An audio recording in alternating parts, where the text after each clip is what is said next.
Kurabato Catherine Karungi ow'emyaka 13 na Ivan Matovu ow'emyaka 14 okwirukanjira mu office ya RDC okwenda kutunga obulinganiza aha bintu ebinyene enkuru y'abasijiri bayijaga nibesereka Gilbert yantere migere bunyamugambira abakiri mutunde enju nibenda kugura motoka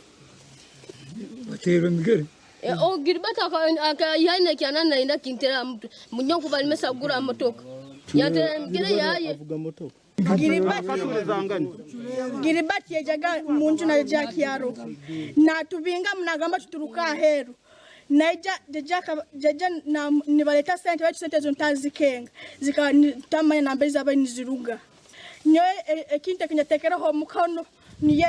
njeje natunde kisaka na kiguza Joseph kiyonka kinyatekeraho mukono John Baptist Kisembo mukuru w'entebe yo kubanza owana miryango na jirango bonka bebembezi babire batarukumanya ngo itakero bakaruguza kandi nikwe kushaba office ya RDC okubahweraho omukutereza enshonga z'Efuuzi so nitusaba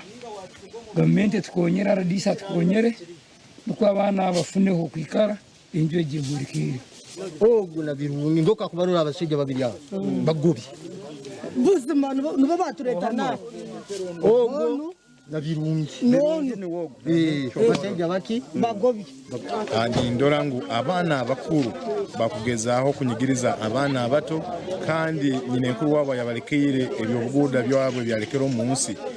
abana bona kabaringaniza Gilbert Chimbugwe na mutahiwe Max Birungi babire baherze kuguza porotemwe kandi nabajuguzire nabo babire batandika kombeka RDC Lilian asijire yaragiira babire baguzire okushenyura enju babire batandikire kombeka owakazikariya akiye wahansi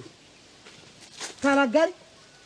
abakwati ntayine tukubata kujangu obwana obu buri yakazikariya kandi ekibanja cyabo pesa yiri bituro mbibi Omugenzi Topista Anajuka akafaine emyaka 72 kandi akafa okwezo kuri kutandika yasigaho abijukuru mushanju bonka kandi aba bakaba bashemerire kubagana ebintu ebiyasigire hataruho kuriyangatanisa amakuru akagasha kwa Thomas Tumwebazi.